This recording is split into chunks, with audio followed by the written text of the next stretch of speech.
사무엘상 17장 1절에서 58절까지 말씀입니다. 사무엘상 17장 1절에서 58절 말씀 조금 긴데요. 제가 봉독해 드리겠습니다. 사무엘상 17장 1절에서 58절 말씀 제가 봉독해 드리겠습니다. 블레셋 사람들이 그들의 군대를 모으고 싸우고자 하여 유다에 속한 소고에 모여 소고와 아세가 사이에 에베스담밈에 진침해 사울과 이스라엘 사람들이 모여서 엘라 골짜기에 진치고 블레셋 사람들에 대하여 전열을 벌였으니 블레셋 사람들은 이쪽 산에 섰고 이스라엘은 저쪽 산에 섰고 그 사이에는 골짜기가 있었더라. 블레셋 사람들의 진영에서 싸움을 도두는 자가 왔는데 그의 이름은 골리앗이요 가드 사람이라. 그의 키는 6규빗 한 뼘이요 머리에는 놋 투구를 썼고 몸에는 비늘 갑옷을 입었으니 그 갑옷의 무게가 놋 5,000세겔이며 그의 다리에는 놋 각반을 쳤고 어깨 사이에는 놋 단창을 메었으니 그 창자루는 배틀채 같고 창날은 철 600세겔이며 방패든 자가 앞서 행하더라. 그가 서서 이스라엘 군대를 향하여 외쳐 이르되 너희가 어찌하여 나와서 전열을 벌였느냐. 나는 블레셋 사람이 아니며 너희는 사울의 신복이 아니냐. 너희는 한 사람을 택하여 내게로 내려보내라. 그가 나와 싸워서 나를 죽이면 우리가 너희의 종이 되겠고 만일 내가 이겨 그를 죽이면 너희가 우리의 종이 되어 우리를 섬길 것이니라. 그 블레셋 사람이 또 이르되 내가 오늘 이스라엘의 군대를 모욕하였으니 사람을 보내어 나와 더불어 싸우게 하라 한지라. 사울과 온 이스라엘이 블레셋 사람의 이 말을 듣고 놀라 크게 두려워하니라.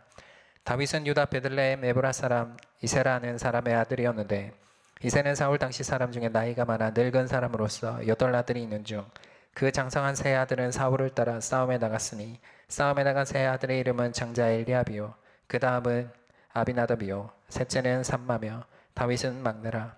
장성한 세 사람은 사울을 따랐고 다윗은 사울에게로 왕래하며 베들레헴에서 그의 아버지의 양을 칠 때에 그 블레셋 사람이 40일을 조석으로 나와서 몸을 나타내었더라.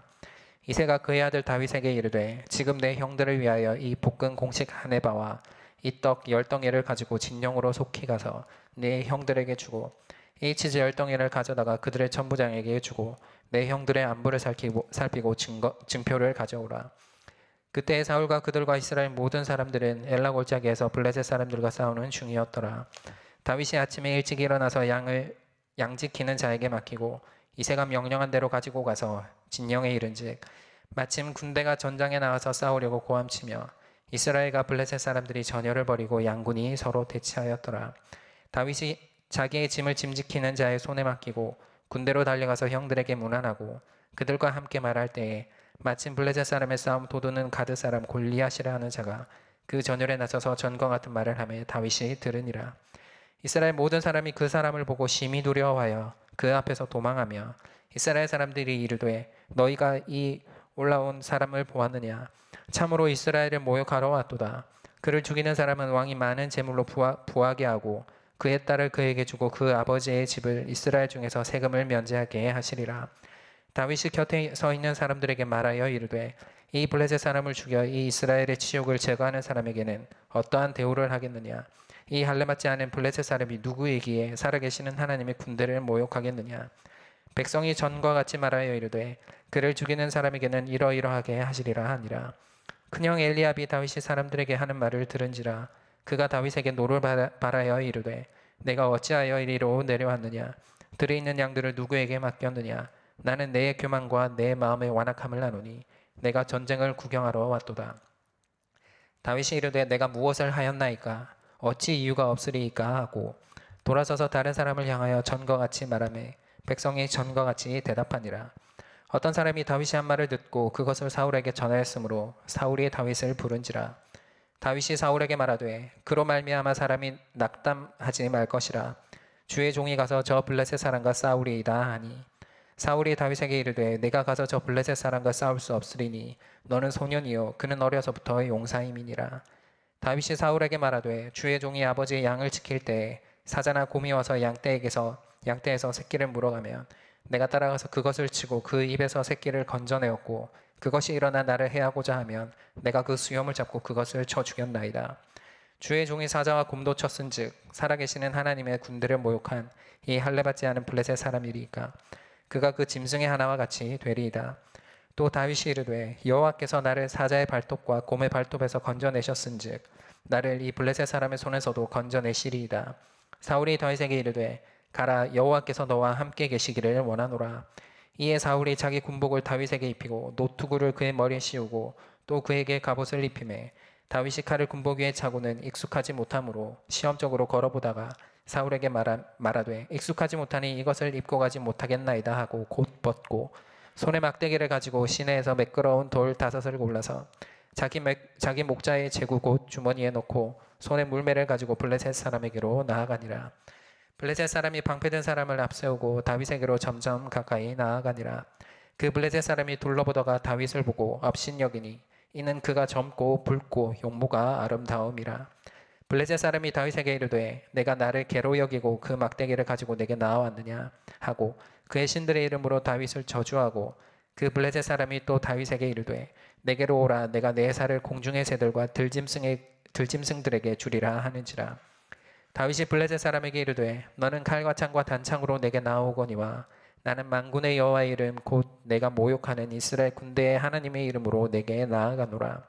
오늘 여호와께서 너를 내 손에 넘기시리니 내가 너를 쳐서 내 목을 베고 블레셋 군대의 시체를 오늘 공중의 새와 땅의 들짐승에게 주어 온 땅으로 이스라엘의 하나님이 계신 줄 알게 하겠고 또 여호와의 구원하심이 칼과 창에 있지 아니함을 이 무리에게 알게 하리라. 전쟁은 여호와께 속한 것인즉 그가 너희를 우리 손에 넘기시리라. 블레셋 사람이 일어나 다윗에게로 마주 가까이 올 때에 다윗이 블레셋 사람을 향하여 빨리 달리며 손을 주머니에 넣어 돌을 가지고 물매로 던져 블레셋 사람의 이마를 치매 돌이 그의 이마에 박히니 땅에 엎드러지니라. 다윗이 이같이 물매와 돌로 블레셋 사람을 이기고 그를 쳐 죽였으나 자기 손에는 칼이 없었더라. 다윗이 달려가서 블레셋 사람을 밟고 그의 칼을 그 칼집에서 빼내어 그 칼로 그를 죽이고 그의 머리를 베니 블레셋 사람들이 자기 용사의 죽음을 보고 도망하는지라.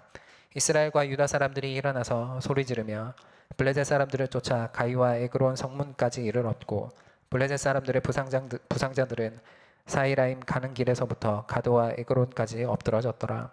이스라엘 자손이 블레셋 사람들을 쫓다가 돌아와서 그들의 진영을 노략하였고 다윗은 그 블레셋 사람의 머리를 예루살렘으로 가져가고 갑주는 자기 장막에 두니라. 사울은 다윗이 블레셋 사람을 향하여 나아감을 보고 군사령관 아브넬에게 묻되 아브넬아, 이 소년이 누구의 아들이냐? 아브넬이 이르되 왕이여, 왕의 사심으로 맹세하옵나니 내가 알지 못하나이다 하매 왕이 이르되 너는 이 청년이 누구의 아들인가 물어보라 하였더니 다윗이 그 블레셋 사람을 죽이고 돌아올 때에 그 블레셋 사람의 머리가 그의 손에 있는 채 아브넬이 그를 사울 앞으로 인도하니 사울이 그에게 묻되 소년이여 누구의 아들이냐 하니 다윗이 대답하되 나는 주의 종 베들레헴 사람 이새의 아들이니이다 하니라. 아멘. 산업선교 메시지 언약 잡은 산업인이라는 제목으로 주신 말씀으로 함께 나누도록 하겠습니다. 이제 코로나가 우리나라에서는 조금씩 꺾여지는 분위기입니다. 그 속에 많은 분들의 활동이 조금씩 시작되고 있고 5월 중으로 또 지금 모이는 새벽 예배가 시작이 되고 5월 달도 조금 지켜보면서 조금씩 모임이 시작될 걸로 보입니다. 우리 코로나로 지금 약 2달간 모이지 못하고 현장에서 온라인 예배로 인도를 받았는데요. 이 코로나가 우리 성도님들에게 어떤 기회였는지 또 이 이후에 우리가 무엇을 준비하고 또 어떤 방향으로 가야 하는지 오늘 주신 말씀을 통해서 확인하고 그리고 그동안 많은 주셨던 그 말씀을 통해서 점검되어진 부분들을 가지고 중요한 언약을 회복하는 그런 시간이 되기를 소원합니다. 지금 시간표는 위기가 아니라 하나님이 기회를 주신 것이다. 기회의 시간표다. 그렇게 말씀하셨는데요. 믿음의 사람은 어려움이 있을 때 그 믿음을 알 수 있다고 하셨습니다. 우리 이 시간표를 통해서 우리가 점검될 수 있었던 건 내가 교회를 와야만 예배가 되어지고 또 예배를 사람들과 함께 드리지 않으면 예배가 되어지지 않는 우리의 영적인 상태와 그리고 우리가 정말로 예배를 드릴 때 우리의 자세와 그릇이 정말로 미자립인지 정말로 자립인지 점검되는 시간표였다고 봅니다. 우리의 영적 상태가 주일 예배, 교회를 가지 않아도 예배를 드릴 수 있는 자세와 그릇으로 준비되어 있는지, 또 그 속에 혼자서 예배 드릴 수 없다면 나는 왜 혼자서 예배 드릴 수 없고 또 왜 말씀이 들려지지 않는 것인지를 발견하고요. 그 속에 중요한 하나님의 계획과 또 하나님의 뜻을 발견하고 또 갱신하는 우리 성도님들 되셔야겠습니다. 그래서 지지난주인가 그 유목사님 말씀 주시면서요, 유목사님 읽으셨던 그 책 얘기를 잠깐 하셨는데요. 하버드 1%의 사람이 성공하는 비밀, 그 책 말씀을 하셔서 바로 그 책을 주문해서 지금 한 절반 정도 봤는데요. 좀 이따 말씀드릴 거지만 우리는 우리의 생각과 마음 또 우리의 영혼에 너무나도 많은 것을 담습니다. 많은 사람들의 말, 그리고 핸드폰만 키면 세상에 많은 소리들이 있습니다. 그 소리 속에 담겨있는 세상의 뜻, 여러 사람들의 뜻과 생각들이 너무나도 범람하고 있는 시대에 정말로 분별 없이 모든 그런 정보들, 그리고 많은 사람들의 말들, 이런 것들을 접할 수 있는 시대에 있는데요. 그런데 유목사님 말씀하신 그 책에 보면 아주 세상적인 기준으로 볼 때 절대 성공할 수 없는 사람들의 얘기들이 나옵니다. 세상적인 기준, 세상이 말하는 평균이 있는데요. 그 평균에 한참 절대 끼지 못하고 절대 그 평균에 도달할 수가 없는 사람들이 결국에는 그 사람들을 통해서 엄청난 일들이 일어나는 부분들을 그 책에서 확인할 수 있었습니다. 그 사람들이 한 거는 다른 게 아니고요.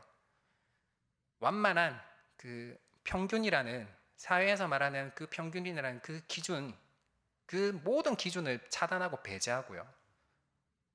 내가 가장 잘할 수 있는 것, 그 하나를 가지고요.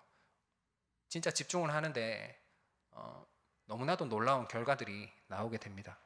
그런 사람들이 정말로 시대가 바라고 세상이 바라는 그 평균에 있는 사람들과는 다른 이런 그런 축복들, 많은 그런 부분들을 이렇게 성취하는 그런 부분들을 볼 수 있었는데요.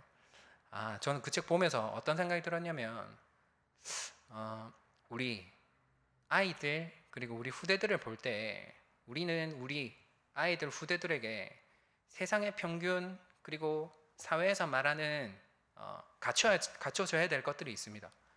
이거를 가지고 여기에 맞추라고 강요하고 또 거기에 맞추라고 우리 그 사회 기준에 우리 아이들을 끼워 맞추는, 그런데 그게 아니라 정말로 우리 아이가 무엇을 잘하는지 발견하게 하고 거기에서 다른 것을 보게 하고 또 거기에 집중할 수 있도록 세상의 많은 것들을, 세상에서 말하는 실패의 소리, 그런 시그널들을 차단만 해줘도 우리 아이들은 성공하겠구나라는 생각이 들었습니다.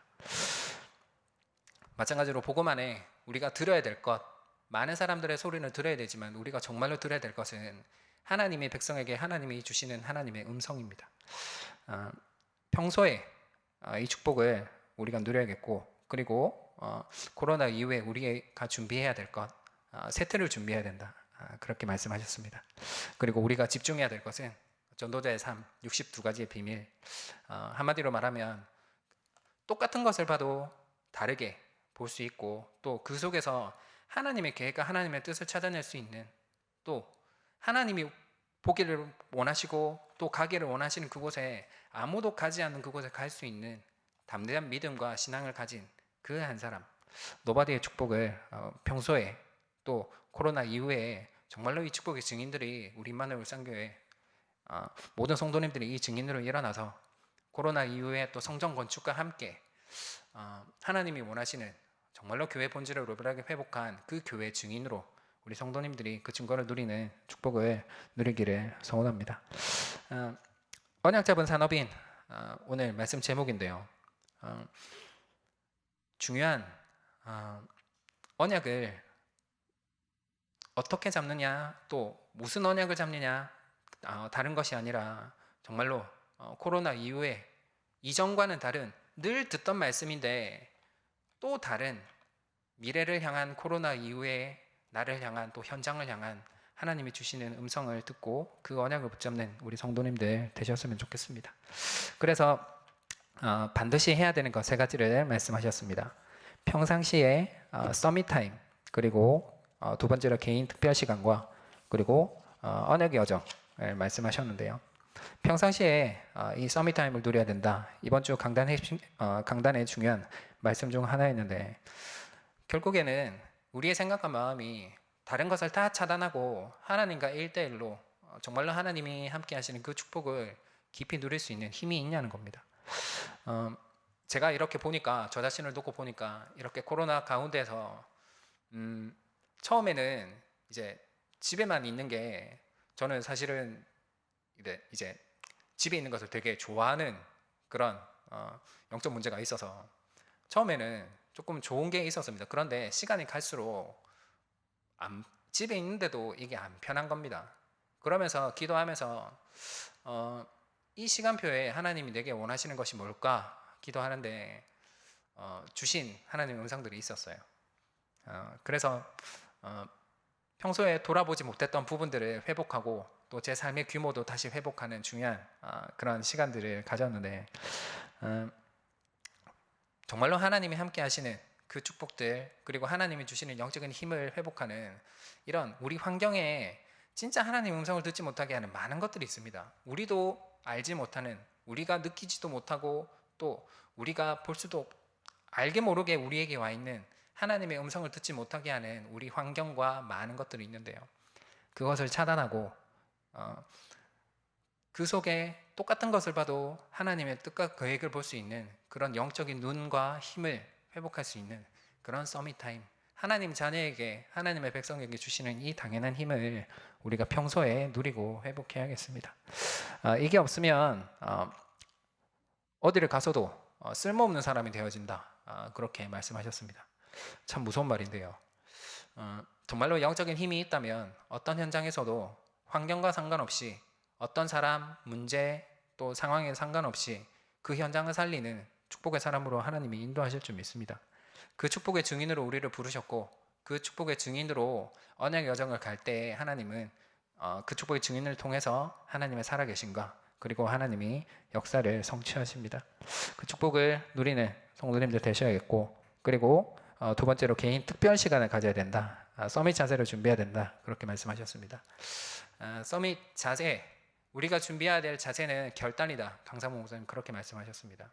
어떤 결단이냐? 다른 것을 보고 그 다른 것을 살릴 수 있는 하나님의 계획과 뜻대로 하나님의 뜻이 성취되어지는 그 결단을 할 수 있는 그 믿음을 얘기합니다.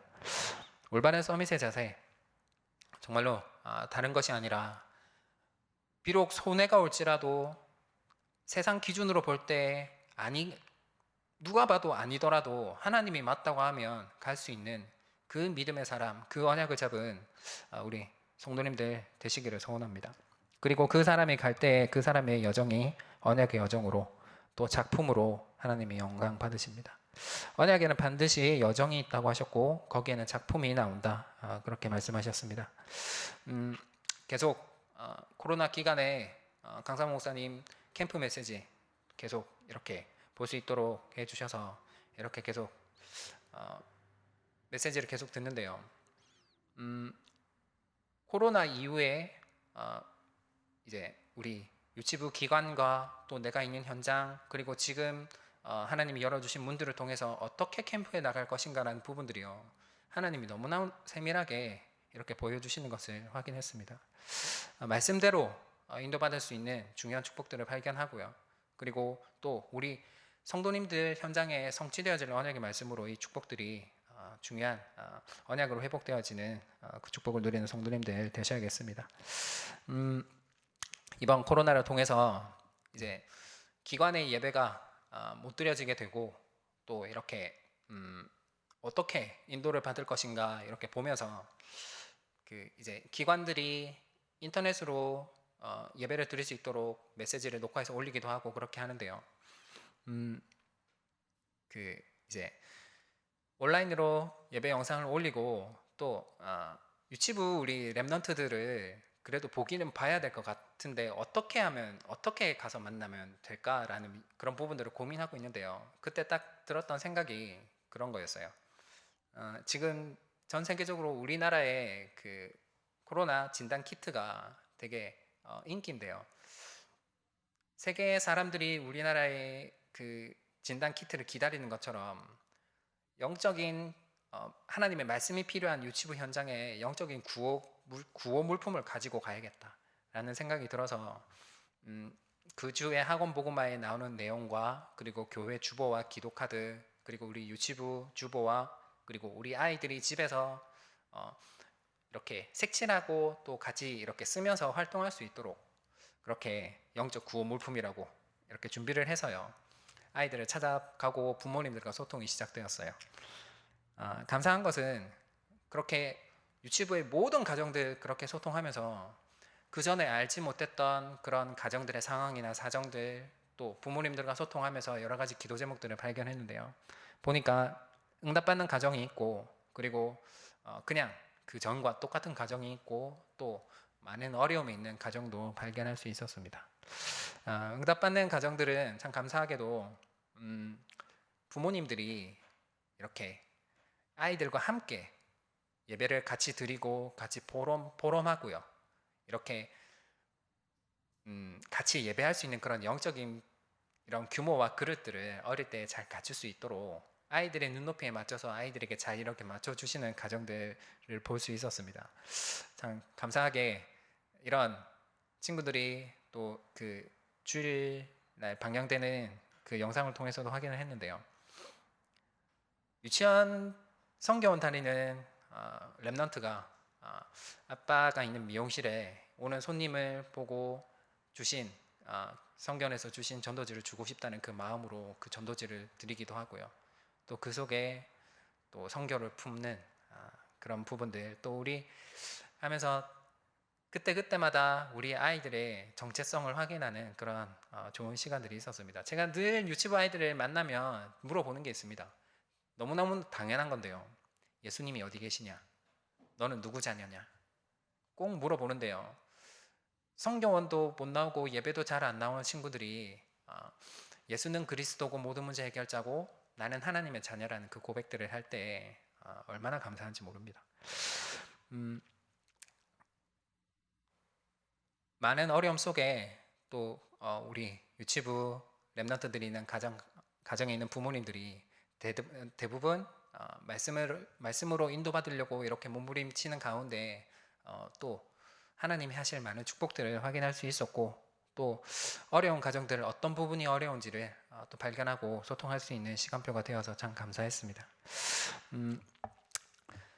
하나님이 우리 하나님의 백성을 인도하시는 가운데 세상에 살다 보면 어떤 우리가 생각하는 그 이상의 어려움과 재앙, 재난이 올 수 있습니다.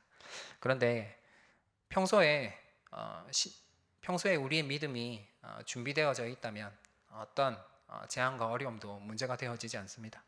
문제라고 속이는 어떤 사단의 음성도 상관없이 믿음으로 언약의 여정을 가는 우리 성도님들 되시기를 바라고 또 오늘 이세 다윗의 아버지 이세 성경 본문을 통해서 확인했는데요.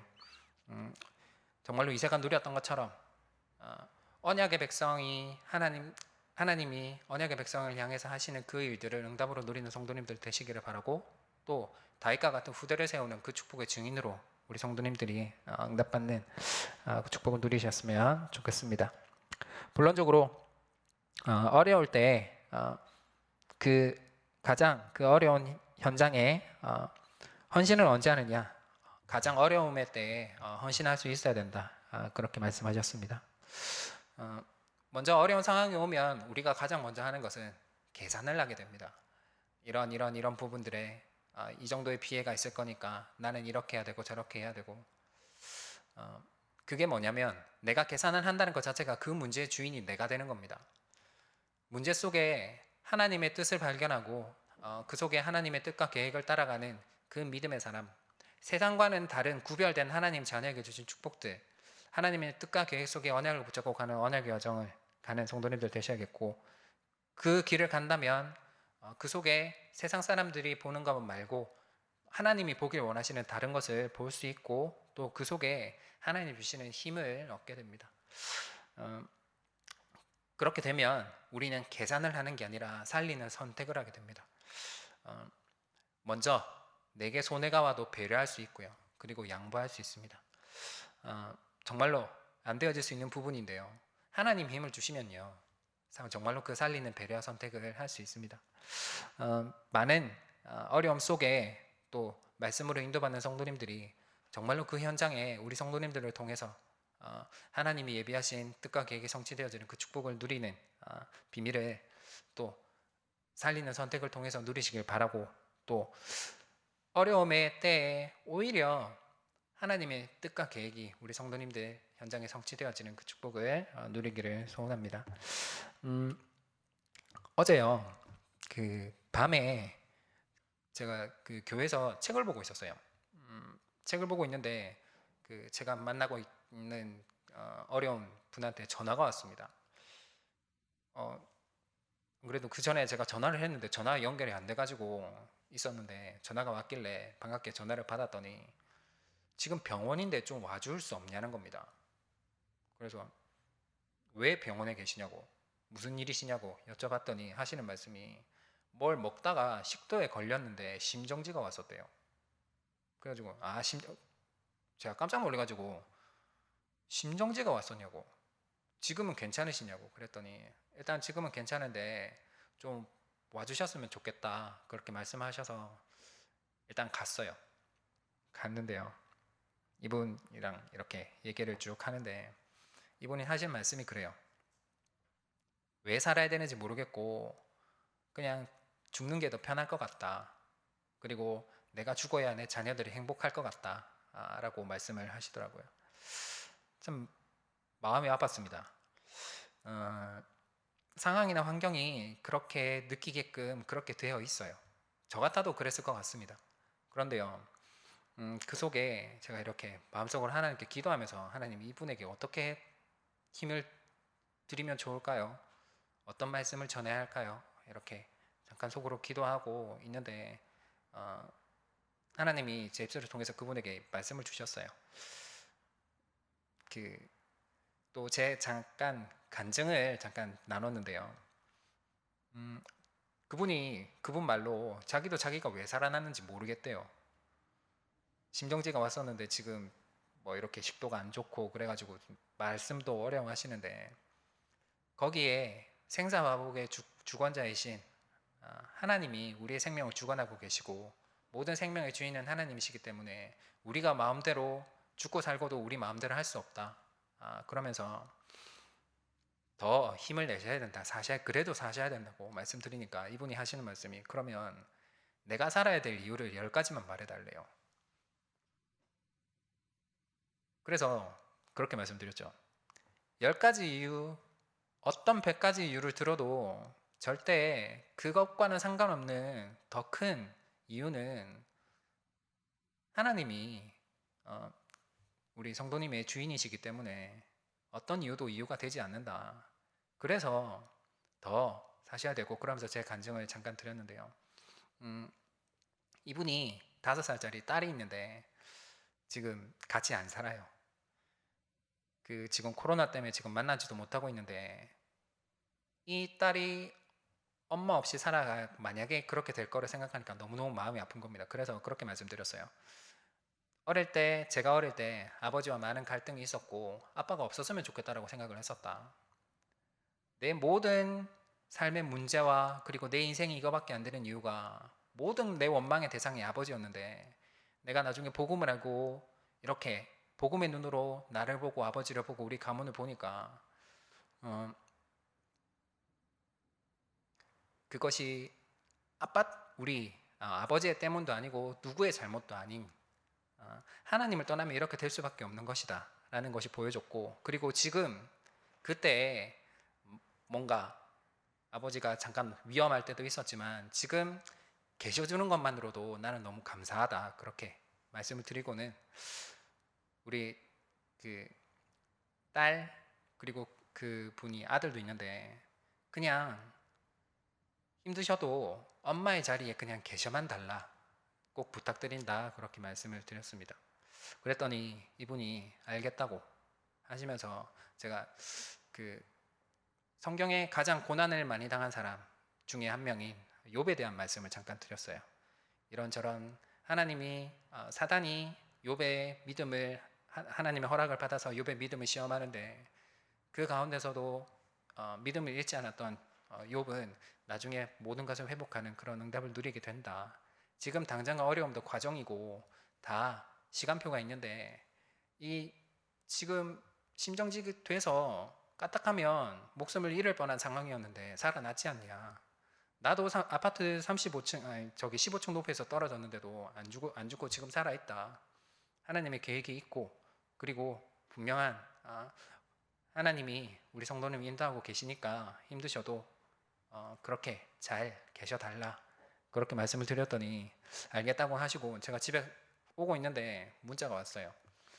미래를 다시 볼 수 있게 돼서 감사하다고 그리고 자기가 시간 되면 욥기를 꼭 읽어보겠다고 그러면서 이렇게 알겠다고 힘내시라고 그렇게 문자를 보내드렸는데요. 정말로 어려움 당하시는 분들이 많더라고요. 그런 가운데 하나님은 그 어떤 것으로 살릴 수 없는 치유할 수 없는 그 현장에 그 현장을 치유할 수 있는 언약의 증인으로 우리 성도님들을 부르셨습니다. 그러면 우리 지금 코로나의 시간표 또 이제 모이는 예배가 곧 아마 시작될지도 모르는 상황에 우리가 다시 모여서 예배할 때는 정말로 늘 듣던 말씀 또 늘 붙잡는 언약이 아니라 미래의 현장을 살릴 하나님의 중요한 축복들을 응답으로 누릴 수 있는 정말로 그냥 교회 왔다 갔다 하고 그냥 늘 듣던 말씀이 아니라 다른 축복을 발견하고 누리는 성도님들 되셨으면 좋겠습니다. 그래서 첫 번째로 시대를 본 산업인 말씀하셨습니다. 블레셋이 이스라엘에 쳐들어오고 또 골리앗을 세워서 모든 이스라엘 백성들이 두려움에 떠는 장면들이 나옵니다.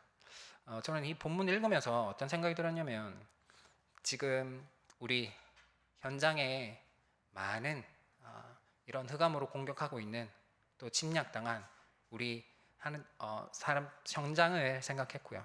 그리고 그 가운데 골리앗이라는 우상 또 정말로 영적으로 무지해서 재앙이 재앙인지도 모르고 하나님이 살아계신데 하나님이 없다고 부정하고 또 재앙 가운데 있으면서 무엇이 구원의 길이고 또 이 재앙을 빠져나올 수 있는 방법이 무엇인지를 고민하고 있는 사람들 참 많은 생각이 들었는데요.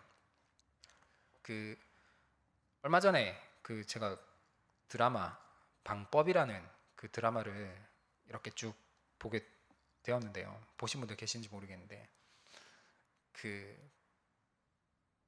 너무나도 리얼하게 이 구슬하고 또 이렇게 뭐라고 해야 될까요? 사람을 저주하는 이런 부분들이요. 얼마나 세밀하고 얼마나 사실적으로 묘사를 해놨는지 모릅니다. 근데 그 드라마에 뭐 많은 것들이 있는데 마지막 회에 제가 좀 인상 깊었던 게 뭐냐면 한 기업을 이끄는 귀신 들린 사람이 이제 자기 회사가 성장을 앞에 두고 행사를 하는데요. 거기에서 이 사람이 구술을 합니다. 그런데 거기에서 사람들이 어떻게 하다가 같이 구술하던 사람들이 피를 쏟고 막 쓰러지고 하는데 그냥 구경 온 사람들은 거기에 그냥 구경 온 사람들이 막 환호하고 박수를 쳐요. 저 사람들이 진짜 영적 세계를 모르는 진짜 영적으로 무지한 사람들은 저럴 수밖에 없겠구나라는 생각이 들었습니다. 영적 세계를 아는 그 축복을 가지고 정말로 우리가 시대를 보고 또 어떻게 또 무엇을 가지고 인도받아야 될지를 생각하게 되었는데요. 우리가 정말로 봐야 될 것은 하나님이 정말로 나와 그리고 관계된 그 현장에 무엇을 필요로 하시는지를 우리가 바르게 깨닫는 겁니다. 실제적으로 많은 어려움 당한 분들 또 그 가운데 계신 분들 또 우리 성도님들을 통해서 회복하길 원하시는 현장과 하나님의 기다리시는 영혼들이 있습니다. 그 영혼 살리는 그 하나님의 계획 속에 우리의 생각과 마음이 잠깐 우리의 어려움과 또 문제에 빠지는 것이 아니라 하나님의 계획에 우리의 인생의 방향이 맞춰져서 정말로 시대를 보고 또 그 시대를 살리는 언약 속의 증인으로 인도받았으면 좋겠습니다. 두 번째로 심부름시키는 요새입니다.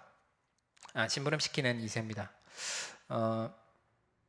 이새가 골리앗이 쳐들어온 그 현장에 자기 아들을 3명을 보내고요. 또 다윗을 보내게 됩니다. 좀 근데 이 본문을 보면서 제가 잠깐 들었던 생각이 뭐냐면 아들을 3명을 군대를 보냈단 말이에요. 전쟁에 보냈는데 이새는 또 다윗을 보냅니다. 근데 이제 이새이 제가 볼 때는 아니 아들을 3명이나 보냈는데 또 다윗을 보낼 필요가 있었을까라는 생각이 들었습니다. 그러면서 다윗에게 그 형들의 안부를 알아오고 그리고 증표를 가지고 오라고 말을 하는데요. 이 본문을 쭉 읽으면서 깨달아졌어요. 사무엘상 17장 앞에 보면 이제 이새의 집에 사무엘이 장차 이스라엘의 왕이 될 사람을 이렇게 기름 부으러 이렇게 갔는데 다 아니었거든요. 그 자리에 없었던 다윗을 제외한 모든 그 형들이 하나님이 예비하신 사람이 아니었습니다. 아버지 이새도 몰랐어요. 그런데 분명히 이 사람의 아들 중에 하나님이 예비하신 왕이 있다고 해서 사무엘이 왔는데 그 사람이 없단 말이죠.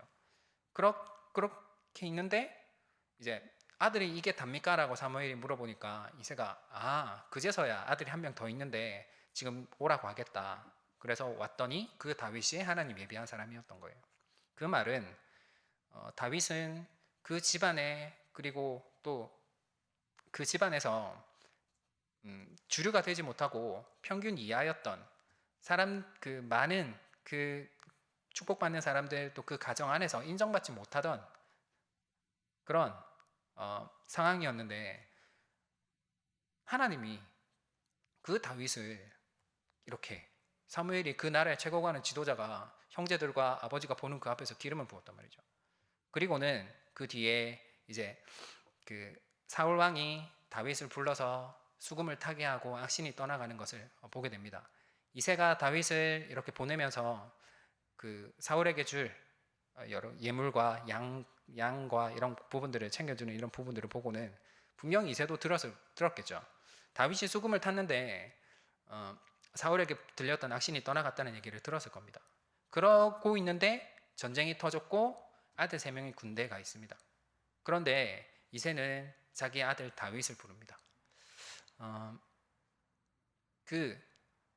이새가 다윗을 불러서 증표를 가져오라고 이렇게 보냈는데 증표를 가져오라고 얘기한 것은 대충 하지 말고 확실하게 하라는 거죠.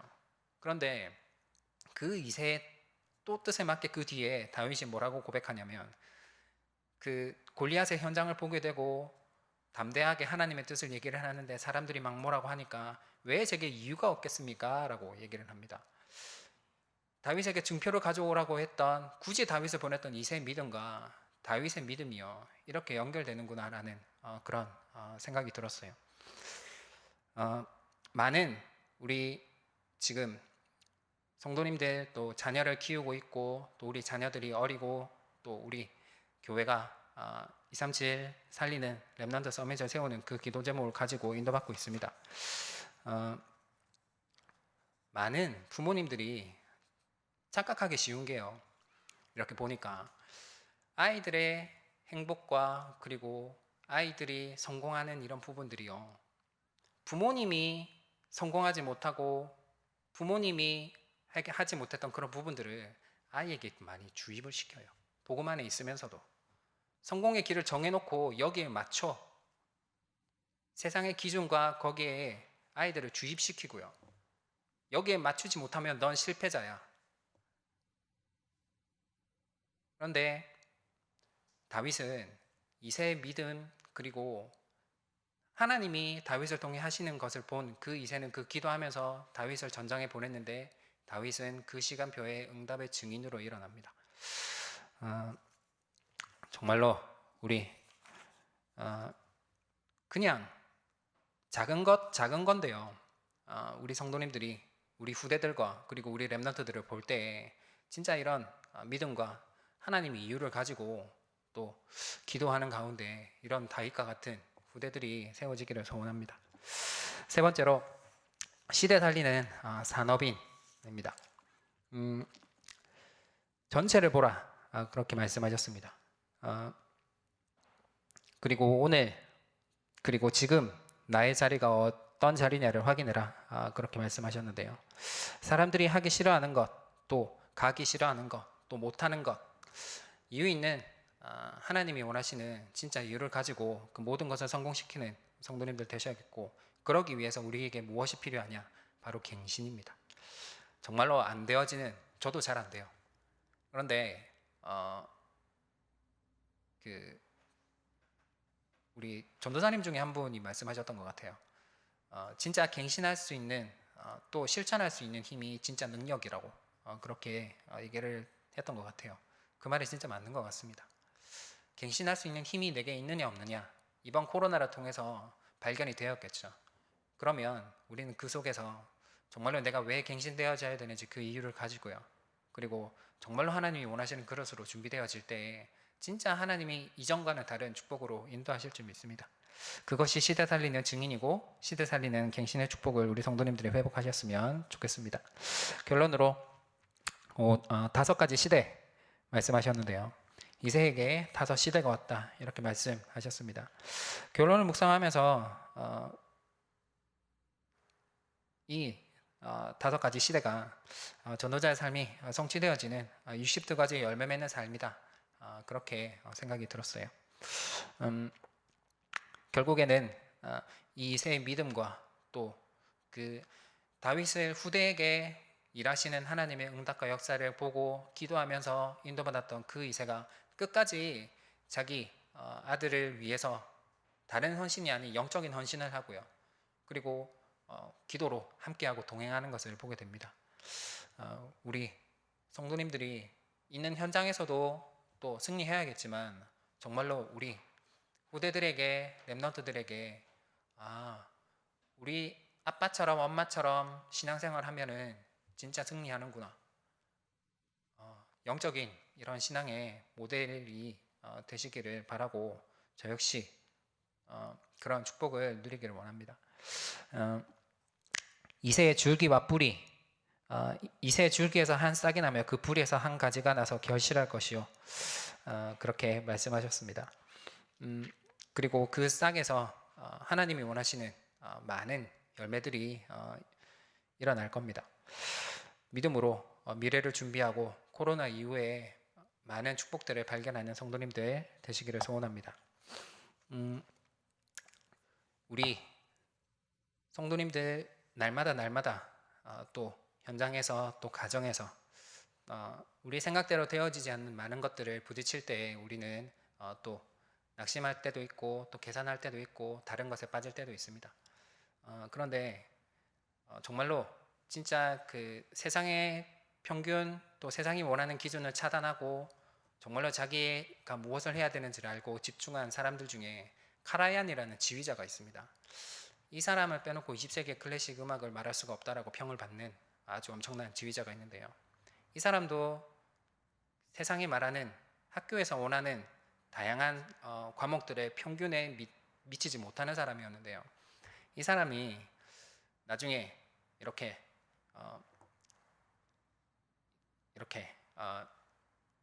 일을 하게 되면서 뭔가 조금 되어지는 그 자리에 올라갔을 때 사람들이랑 오케스트라랑 같이 연주를 하다가 어떤 연주자가 연주를 하고 있는데 그 파리가 자꾸 날아다녀가지고 연주를 제대로 못하고 자기가 연주해야 될 부분을 틀렸답니다. 근데 카라얀은 아무 말 안 했대요. 그러고 있다가 그 연주자가 가서 지휘자에게 가서 카라얀에게 가서 얘기를 했대요. 죄송하다, 파리가 이렇게 날아다녀서 연주를 제대로 못했던 것 같다고, 죄송하다고 그랬더니 카라얀이 그랬답니다.